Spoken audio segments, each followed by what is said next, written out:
Hello, I'm starting off today's educational session with a question statement. And that question statement is: have you been managing your diabetes for years, but is your current medication still right for you?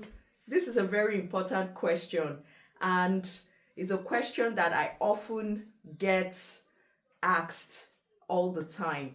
So, in today's video, we will explore when and why your diabetes medication may need to be adjusted years after your diagnosis. So, I'm going to reintroduce myself again.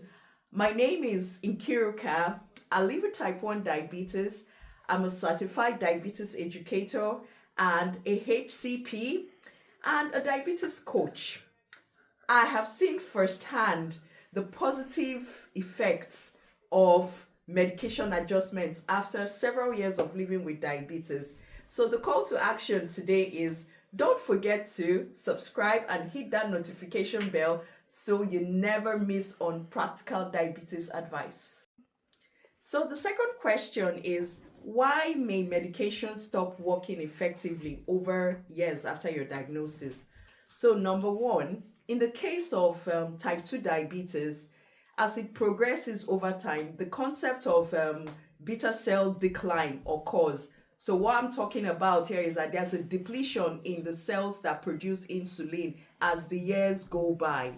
In the case of either type 1 or type 2 diabetes, insulin resistance might happen, and when this happens, your medications will need to be adjusted as well.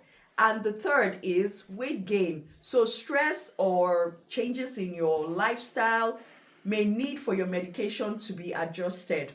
The third question is: when does your medication need reassessing? Number one, when you notice that your HbA1c levels are rising more than they should, even if you're doing everything that you have been told to do, you're ticking all the boxes, and you still notice that your HbA1c is still like going higher and higher, you will need to reassess your medication.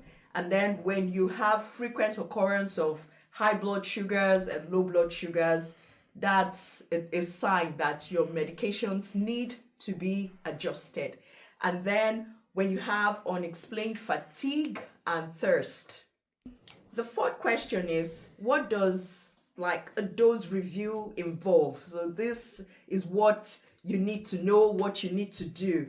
So first of all, you have to understand trends in your blood sugar levels, and you also have to take note of changes in your lab work. So like I mentioned earlier, when you notice that your HbA1c or your kidney function, you notice some changes or there's some form of deterioration, that should tell you that you need to do a review. And then when you notice that you're gaining more weight, we all know that diabetes and weight gain are not pals at all. Diabetes is never happy when you put on weight. So that's another sign. When you put on weight, you will always notice a difference in your blood sugar levels. And then any side effects that you have from maybe previous dose adjustments, or you've developed new symptoms, those are like the telltale signs to tell you that you need a dose review, and you need to keep an eye on all of this that I have mentioned. So the fifth question, I'm getting over my head. The fifth question is common adjustments over time. So the common things we see over the years of living with diabetes is there's always like an increase in your oral diabetes medication if you're living with type 2 diabetes. And some situations, you have additional medications, 2 or 3 other oral agents added to your pre-existing oral agents. So there's an increase depending on what's going on in the background. And for some persons living with type 2, there's an introduction of insulin. And for persons living with type 1, there's always like adjusting of the type of insulin that you use, and then your doses. Just like me, a few months ago, I was I think it's almost a year now. I was previously using Nova Rapid, and I wasn't getting that control that I really wanted to get. So my diabetologist had to review and make adjustments, and my insulin type was changed, my dose was changed, my insulin to carb ratio was changed, and all this has impacted positively in my overall diabetes management. So these are things that need to be done over time. You can't stick to just one type of insulin or one type of oral medication for the rest of your life. Okay, let's carry on. So in some cases, non-injectables like GLP-1 agonists can also be added. That's specifically for people living with type 2 diabetes. And what can you do when all of this is happening? You have to keep track.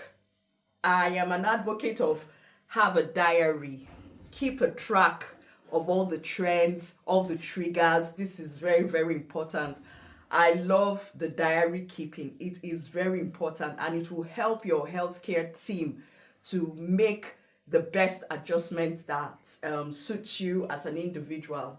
And then the next thing you need to do, you have to schedule for your regular follow-ups and checks, and communicate openly about like any side effects that you might be having. It's very important, or any changes to your lifestyle. You should always take a note of that. And you need to stay proactive. Don't wait until like you feel that something is going wrong and then you're like, oh, I should have. Once you notice the slightest of changes in your body, just make sure that you let your healthcare professionals know. So when you notice anything feeling wrong, you should. Yes, your diabetes medications might need to change even years later.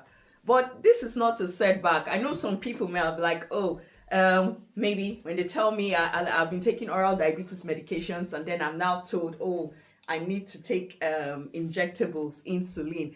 Oh God, my diabetes has gone bad. It is not a setback. It's just a smart management practice. Like I mentioned earlier, especially for persons living with type 2 diabetes, there's always a decline in the cells that produce insulin. So they will not produce as much insulin as they would have in the initial time of your diagnosis. So never feel bad if you're told, oh, you need to start using insulin injections. It doesn't mean that your management has gone wrong, or it doesn't mean that your diabetes is getting worse. No, it's just a smarter way to better manage your diabetes. So if this video has clarified some of these concerns, give it a like and please share it with everyone living with diabetes, and let me know in the comment sections below when you had your last medication review. Bye.